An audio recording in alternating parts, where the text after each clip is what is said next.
Hey, and welcome, msKIRAspeaks. Before we get started, I ask that you watch the videos till the end, subscribe, and turn on your notifications. We are back for another episode of Power Book 2 Ghosts, Season 2, Episode 2, Selfless Acts. I know this is late, so let's get started. I tried taking the notes in a different format, so we're going to see how that goes. So they're scene by scene, but they're not in order. So when the episode opens, we hear Tasha and she's talking to Tariq, and Tariq is calling out, "Ma." And then the ghost of Canaan past says, "You need mommy? It's too late to be scared now. Mommy gone. You sent her away. It's time to be on your grown man-ish. You know what you got to do." And we see a fire and Tariq looking at Tasha crying on his phone. "Grow the F up. Toss that ish," Canaan says. And Tariq wakes up to a knock on the door as his phone is going off. Braden's texting him about product and the NYPD is banging on his door. "Open up." So they tell him to grab his shoes and they need to take him down to the station. They'll tell him why when he gets there. Very rude. So when he gets to the station, Yaz is there. He asks what she's doing there. "Where's grandma?" Sax comes in and Tariq wants to know what the F he's doing there. He tells him Davis sent him. They work together now. Grandma got a DWI and Davis asked him to come down and help. Everyone's okay. She hit a parked car. He tells Tariq, he'll try to get her a few minutes with her while they process her case. And Big Mama says she wasn't drunk. He's like, "How could you do this with Yasmin in the car? It was supposed to be her night off. Yaz was supposed to be at a sleepover." Tariq says, "There are no days off." Ain't that the truth? So I guess maybe Yaz wanted to leave the party early and she went to go pick her up. I don't know. Uber is an answer. So Big Mama says she is 62 years old and tired. First Rain is gone, then his dad, now her daughter is gone too. Sometimes it gets to be too much. She should be allowed to have a drink or two if she wants. So Tariq says she's right. He apologizes and Sax comes in and tells them that Yaz is getting ready to go to a foster home. They're upset but she can't return to Estelle's until after her court appearance, which is the next day, and the dorm is not acceptable accommodations. So Yaz is upset. She wants to go with Tariq. She can't. So Lil Guap is still on social media. He's talking some silly ish to his followers, which he should eat first, and Kane tells him how silly he sounds before he bounces, but he doesn't tell LG where he's going. We see him end up at Mecca's penthouse. Okay, Power. We need to know who Mecca is, that he has planes, fancy cars, drugs, and a penthouse. We found out later that he's from there, but where has he been all this time to just pop back up and live large like this? So Mecca walks in quietly and Kane complains and he tells him, you need to be more aware of your surroundings. Last time you saw Kane, he had a lot of questions. Now it's his turn. So they talk about what he did at the hangar. Mecca says, it was risky. And Kane says, he's been trained for this. He's been in the game since he was born. Him and his siblings. So Kane says his issue is Monet. She thinks she's running things for too long. And she forgot how she got there. All the while, Mecca is loading some elite looking gun. What about Lorenzo? And he says, his mom has been trying to get him out, but he's not coming home. So he's like, he's got to make it on his own. And Mecca says, we all got to forge our own path.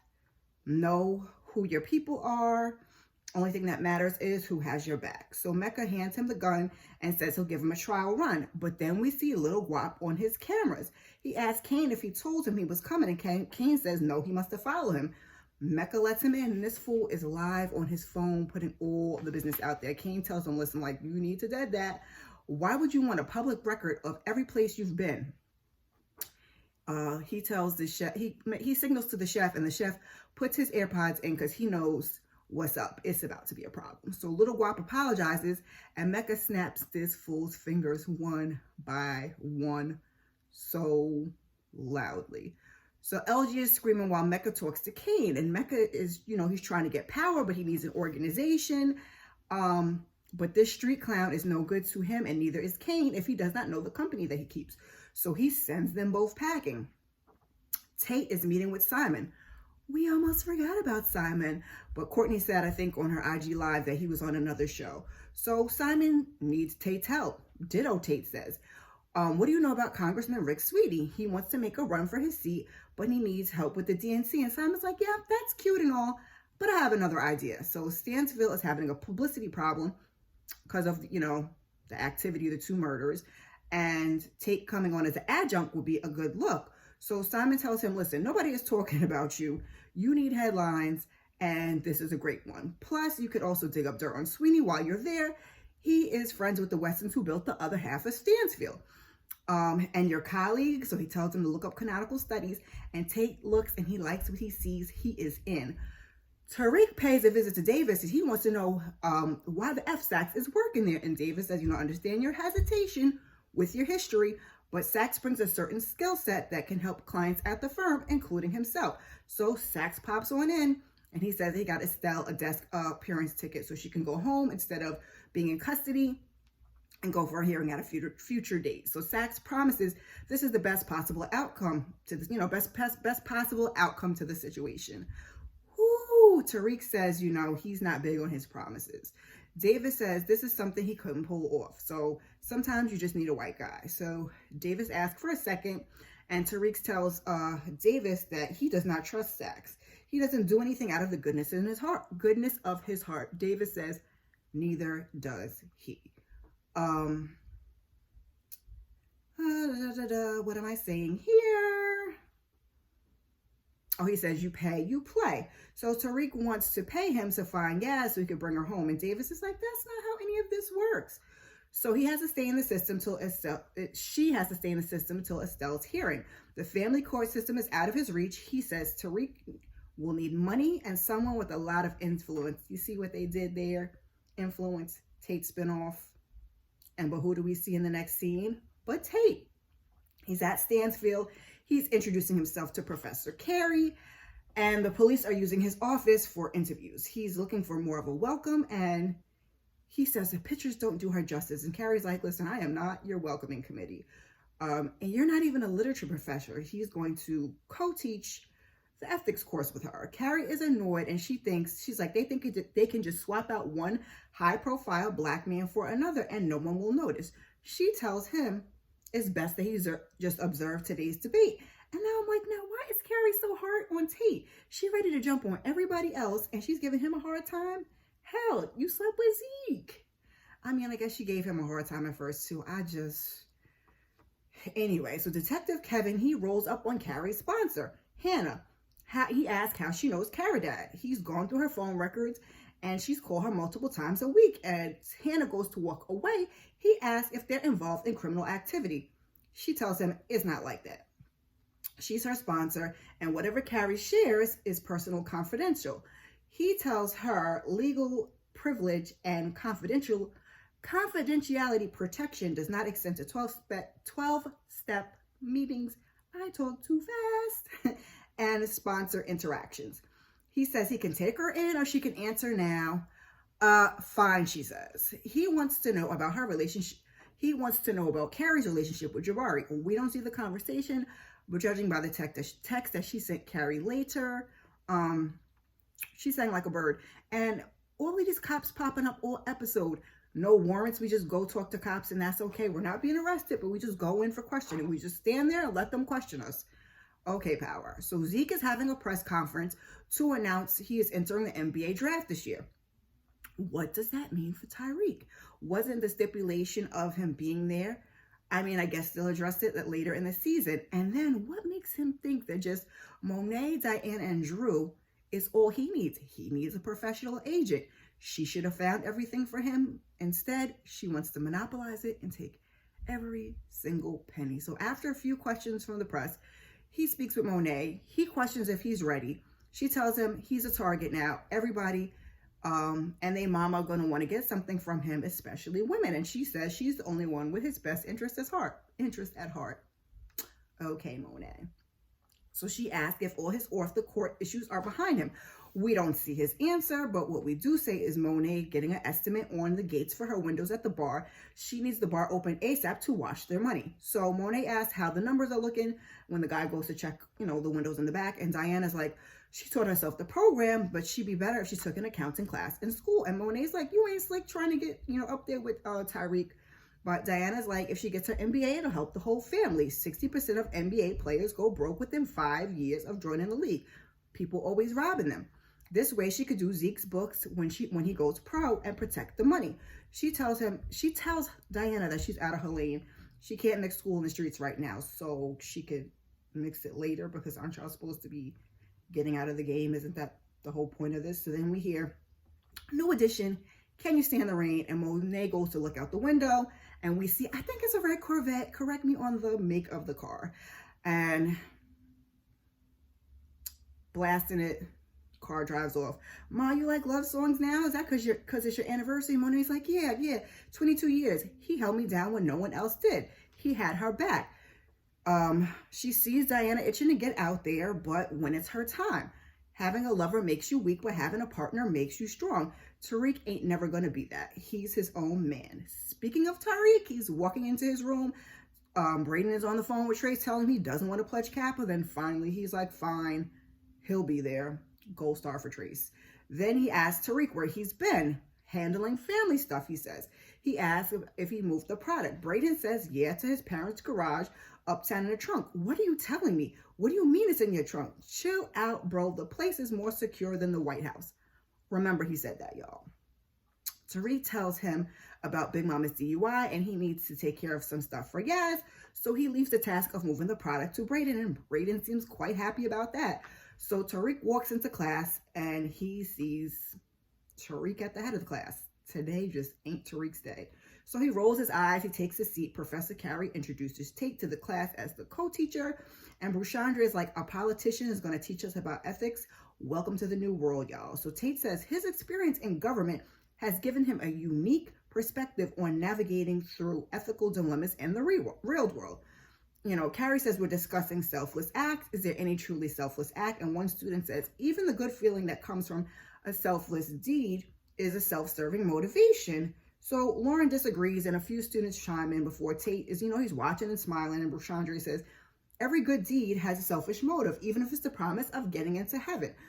And before Carrie can give her stance, Tate interrupts, and he says the question is flawed. Selflessness is an arbitrary moral standard.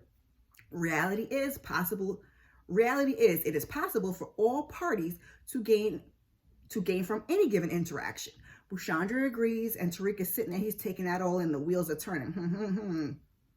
You scratch my back, I scratch yours. So after class, Carrie sees all the missed calls and a message from Hannah saying, I think it's best for you to find a new sponsor, Carrie. So Tariq approaches Tate and asks if he believes what he said about both parties being able to gain from an interaction, because he could definitely use some help with someone of his stature in the family court system. Tate says, that's a high mountain to climb.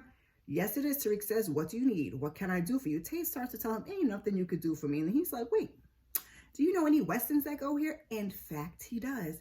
And Tate says he's feeling altruistic today, and he was ready to help until Detective Kevin comes in and tells Tariq that he needs to come with him. He asks Tariq in Jabari's office if he knew anything about the murder of Jabari Reynolds. No, sir, Tariq says. Did someone said I did? No, he's just speaking with all the students. So Detective Santana said, you were in here with him the day before his death. Did you notice any odd behavior, with him then? Oh, Detective Santana. Now that's who I wanted to see this season, and I thought could be a love interest for Professor Carrie. But Courtney says he was busy with the boys. And I love that show too. I just want to see Laz. It's just everywhere. So Tariq says, honestly, he's been focused on juggling schoolwork and his mother's case. He asked about personal relationships, anything suspicious. Tariq's like, no. He asks if there's any tension with other professors, and he brings up Carrie Milgram. Tariq's wheels start turning. Actually, yes, there were rumors about them being together. Then he talks about the dinner at the Baldwin house. He got there late, but they two were that's Lauren's house. Pretty heated argument. So we see Zeke, he's dribbling a ball, and he's trying to help Drew with some physical therapy, and Drew is struggling, and he asks, if this is really going to help, and Zeke like, listen, when he got his jumper back when his shoulder was messed up doing these activities. So Drew says, the announcement went well, and Drew's like, Zeke's like, there's some things that he's going to miss about Stansfield. Some people. Drew can understand that. Some people he'll miss when he leaves the city too, but they'll be safer with him away from Tariq and course correct. That's Tariq on course correct, Zeke says. He's slick as a mother effer. That shit is on lock. Oh, don't you make that face now that you dropped that bomb, Drew. But it gets better. What you mean leave the city? Aunt Monet ain't gonna let y'all go anywhere. And Drew says the NBA thing was supposed to be her retirement plan, but now it's her exit plan. Wherever you get drafted, we will follow. Zeke doesn't look happy about that. And he looks like he feels used, which he is. And when some guy sounding like a used car salesman comes in, says he's a big fan, couldn't get to you at the press conference, but I love to help you navigate your options. Gives him his card. His name is Ray Rudin. So we see our girl Effie, and she got a boo thing. Now, does Effie go both ways? Or is it just college experience 101? So they're kissing, and they were probably about to get into it when there's a knock at the door, and it's Braden. He's late. He apologizes. He sees her boo. He's like, that's what's up. I love to see it. I'm an ally. Who would love to ally myself, but she cuts him off. She asks Yoli to give them a minute, and she's got to get ready for practice anyway. Eyes front, proud boy, Effie says. Jokes. He apologizes and said Tariq was dealing with some family stuff, and she cuts him off and tells him that Tariq is only there for, she's like, miss me with the excuses. Tariq is only there worried about himself, and as soon as you realize that, the better if we're going to work together. Grabs the product, slams the door in his face. On the way back to the city, Braden gets a call from Trace. He needs to bring some supplies by the house. He tells him he's not on campus right now. Where are you at? It's a rush week, but Braden's got to go. He's getting a call from Effie. She tells him the product's been stepped on. Get back here, please, now. So he whips that car around and he heads back to Effie. He calls Tariq. Tariq doesn't answer because he's meeting with Kane, who wants to know why he hasn't seen Ramirez's name associated with Jabari's death. He wants to know why. Tariq tells him he spoke to the cops and they have a suspect. His ex, one of the professors. Kane says, it ain't over, so make sure she takes the weight. He says he has a plan, but Braden texts him multiple times, so he's got to run. Tariq is always on the move. So Sax is knee-deep in prosecutor chick. I mean, he must know what he's doing because she keeps coming back, but they could have spared us this whole sex scene. So after, they're both finished, she's got to go. He wants to talk. She tells him, he sold his soul to the devil. And he says it's a lease, and he says he's going to give it back. She tells him that she got the Jabari Reynolds case at work. You'll never believe who the prime suspect is. Carrie Milgram. I mean, my girl is spilling all the beans on her pillow talk with no pillow. So after she left the prosecutor's office, she landed a gig at Stansfield and brought on Reynolds. She's not a murderer, Sax says. That ain't what we're hearing. And he asks who's on it. We all know that's Detective Kevin. And she's like, there's another familiar name on the list of Reynolds advisees, Tariq St. Patrick. If your client would like to share anything, her door is always open. Speaking of Tariq, he still got that burner. He shows up at Monet's house. He's looking for Diana to give him a ride to New Haven. She's hesitant at first about being gone that long. When he explains, listen, this is about the product that you package. So Braden shows up to the person who Effie gave the bad product to. They get to fussing and cussing and scrapping. And dude is getting the best of Braden at first. And we don't see how it ends, but I can assume. And they could have just skipped that whole scene. It was a little pointless. So Tariq shows up with Diana. And the first thing Effie asks is like, who is she? This is Diana. She works with us. She drove me here. He makes an introduction and Effie asks, this is your girl? Why are you asking? But Tariq is quick to say, it's not like that. Other than Lauren, who gets to see his brain work in class, what do they see in Tariq? Because, I don't know, he just be having him so crazy. So Effie says she doesn't care, but the powdered sugar could have, she's pushing could have got her killed. No one knows where it came from. And Diana says they don't sell tainted shit. She says, it wasn't a problem until it got to Effie. They about to scrap, and Tariq breaks it up. They need new, they need product, Tariq says. So now, first when I found out about the product, I thought, being stepped on, I thought it was Trace, since Trace likes to steal drugs. But then I was like, how would he know how to swap them out? And anyway, we found out later that your girl was wrong. So when Diana gets home, Drew's like, ooh, Monet was looking for you. She comes in, where the F have you been? I was at Yale with Tariq. He got caught with fake product, ours. So Monet, she takes a little test and she laughs. That mother effer Rico. She's like, He did this shit. I'm glad I shot him. Well, that's the game, kids. Guess we're having cake for dessert. And she just walks out. You know, and Drew and Diana, they're confused because it's not that simple. So Drew is outside the next day. Looks like he's pining over Everett's Instagram when Kane rolls up. You shouldn't be here, Kane says. He came to apologize on his Bobby Brown-ish. I came to apologize. And he says, you know, he heard what he said at the hospital about him only thinking about himself. And he felt like he wants to make it right. He wants to help. So they hop in the car. They're at the gun range. Drew is frustrated. Why did you bring me here? Because, you know, he's hurt. So he's like, the family needs protection now. This is how I can help. So he has Drew switch to his left hand. He's like, he can't shoot left. And Kane is like, this isn't drawing. It doesn't involve fine motor skills. So first shot, he's frustrated, but after a few shots, he gets better. Kane asks about Diana. She's good, but Drew tells him Rico stepped on their last supply, and Monet laughed. We need a new connect. Kane says he may be able to help with that. So Zeke shows up at Professor Carrie's place. She congratulates him on the draft. She wants to talk. He says he knows he should finish school, but he's got to look out for his family. Then he gets around to he thinks it's better they stop seeing each other. Carrie says she understands. She was seriously looking at him like, oh, wow, that was easy. So when he gets outside, he stands around for a little while and he stares. And we already knew what the deal was. As he gets in his car, there is Detective Kevin watching Zeke. He drives off, and next thing we know, he's banging on Carrie's door. And she opens the door and he walks right in. Carrie, when I looked at this the second time and I watched it, you have a peephole. Why did you not use it, child? No, you just let this fool walk in. So what was Zeke Cross doing here, he asked. And she's like, you can't just barge in here like that. And why are you talking to my sponsor? You moved the couch, he said. Sir, child, Carrie's milkshake brings all the boys to the yard.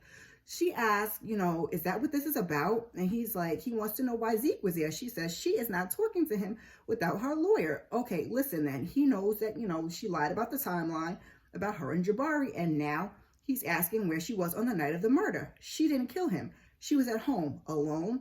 That's not an alibi. She finally admits that she was with Zeke too. And he sounds disgusted. He's going to talk to Zeke. And if he corroborates her story, if she tells him to corroborate his story, he will get her disbarred and have them both locked up. A few more words and he leaves. The whole time I'm thinking, you just said you weren't going to talk without your lawyer. Why are you still sitting here talking? Like, really, Carrie? Just shut up. So Drew is at home. He's telling Monet about the new connect. Kane knows him. He's going to be their liaison. And Monet's like, she ain't effing with no one that's down with Kane. Monet is super salty. And Drew says he's forgiven Kane and asks, can she? She cannot. Then we hear, can you stand the rain again? And she goes to the window and she sees a girl getting out, you know, this little red car. And she's like, huh. So Tariq, you know, he pays Professor Carrie a visit. He says he needs help. He tells that Yaz was put into the child services system and she says she'll do all she can to help. When Tate comes a knocking, Carrie steps outside his office and Tate isn't feeling the police presence on campus. This couldn't wait, so they talk and Tariq is in the office trying to plant that burner. I was like, no, Tariq, not Carrie. So Tate tells Carrie the detective came to talk to Tariq yesterday. Do you know what that was about? And she's like, you know, Tariq's hearing the whole thing. And she stands up for Tariq and says, he's been through a lot. He's a good kid. And as she goes to head back into her office, Tariq comes flying out. So Monet is there for her conjugal visit with Lorenzo for their anniversary. She's over it. Same old played out routine. Same lingerie she always wears. It's his favorite. She's complaining. She needs more. It's hard for him too. All she gets is air. She's just aggravated. And he's looking for Kane's signature. And I was a little confused about exactly what that was about. So she tells him Kane is out. He killed Ramirez. This is about Ramirez. It's about him going against the family. Now, all of a sudden, he's back with Connect out of nowhere. F his Connect. So she's like, you kill Rico. If Kane has a Connect, you need to take it. So Kane is at his girl's crib when, you know, there's a knock at the door. It's Monet. And she's irritated. She's like, y'all think y'all could just roll up to my spot whenever you want? And Monet's like, take a walk. And this thing's like, no, it's cold. So Monet hands her a knot. She grabs her coat and she goes. Drew told me about your offer. She needs to know that she could trust him. His father will not be able to protect him if he, you know, he lies again next time. Don't forget who your family is. Tariq is off limits. They're in 2 different lanes and it needs to stay that way. We good? We good. Get your things. Come on home. So Diana plays Effie a visit, and when she opens the door, Effie's like, listen, you can have Tariq. She's like, it's not about that. It's about business. So she's like, I see you going to school and moving weight, and she wants to do the same. Teach me how. So she's like, your mama got you on lock. What mama don't know won't hurt her.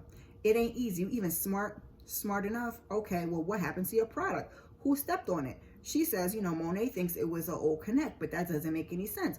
Think about it. You know all the players. Who had the most to gain? So Kane is at Mecca's with Monet's product. He's got someone that he needs a new connect. They're big, a real organization.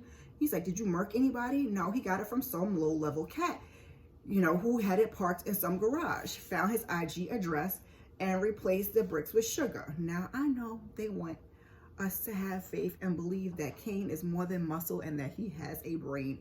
And this is cute and all, but believable? I don't know. You're like, how did he know that Braden would have the product and where to get it? And I mean, I know he said IG, but didn't Braden say it's supposed to be secure like the White House? I guess. So Mecca asked who they be going into business with. Monet Tejada. You stole from your own family? F no, I created an opportunity that they didn't know that they needed.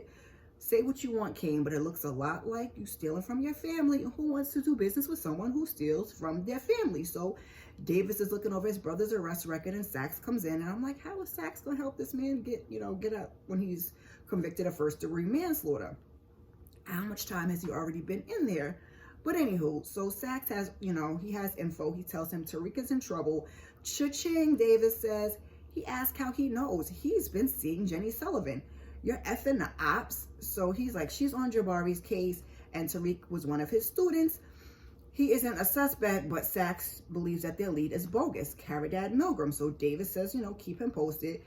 He thought Davis was going to trip over him sleeping with the girl, but he's not. So Tariq strolls up to some nighttime rush week BS, and turns out he did not plant the phone on Milgram. He sees a bonfire. He breaks the SIM card, tosses it in. Another look at the phone, tosses that in too. And when he goes to walk away, he runs into Lauren. They chit chat. She takes him to a secret rooftop getaway discovered by her brother, and they talk about selfless acts. And Tariq says, sometimes life puts you in situations with no possible good outcomes. So you take the hit yourself because you know you can handle it way better than the other person. So they're talking, they start kissing. When Diana calls, and I was wondering if Lauren noticed it was Diana. So she tells him, Monet was mad about the bricks, but she smoothed it over. They have more product coming soon, and he's going to need somewhere to stash it. I bet. So he apologizes, but Lauren's fed up and she leaves. And I'm like, Tariq, please don't put them drugs out in the open where someone can find them up on that roof. Like, did Trace teach you nothing? So the Tejada family's having dinner. Drew and Everett are texting back and forth when Kane comes in. What's he doing here? Diana says. And he's like, he finally decided to do something for the family. He got the new connect. So there's a noise. And when Monet goes to check it out, Diana says, ask Drew if he called Kane this morning before, he pitched you the connect, or did he reach out to you? He's like, he rolled up on me. If he got Diana's wheels turning, y'all. So Kane comes back. He comes back in to eat. Outside, Monet finds some garbage cans knocked down. Davis pays Carrie a visit, and he's like, she's like, get out of here. She's tried to close on the door on him at first, which is what she should have done to Detective Kevin. I know what you think about me, and I just want to make things up to you. I hear you're in trouble. She's like, I noticed you're not wearing your ring. That's not why I'm here. He just wants to help. She doesn't want his help, but you need it. And then she slams the door in his face, and she calls Zeke, but Zeke is getting busy with some Becky who keeps calling out NBA teams. And he's trying to get her to hush so he can get his thing off. So next thing you know, someone is banging on the door. It's Detective Kevin. He tells him to put on his pants, and he's going to take him downtown for some questions. He has barely got his bottoms and his shoes on, no shirt. Becky pulls out the phone. She's like, you better not lay a hand on him, and I'm recording you. And at first I was like, okay, Becky, come on, ally. But then when he left the room, she had a smirk on her face. So I'm like, that's about to come back and be, a problem for Zeke. So we're in front of Junior's Cheesecake, and we see Mecca. Monet pulls up, and she approaches him. You remembered our signal? Of course she did. Her dad used to get so pissed about them trash cans. He remembers her favorite dessert. What are you doing, Dante? Dante? Who is Dante? So he needed to see her again. Monet says, it's been too long. It's too late. Just in case you change your mind. He hands her a business card. She takes it out. She takes it and leaves, and we hear Mobb Deep Getaway playing as the episode ends. So Mecca is Dante, and Dante is Mecca. And Monet and Mecca have history. Child, Monet definitely got a type. But what is the real story with Mecca? Why is he there? Does he still live in her childhood home? Because otherwise, that's a little creepy that he knows where she lives and works. But seriously, what's his agenda? He knows that Kane is Monet's son and hasn't told Kane that he knows his mom or Monet that they're the new connect.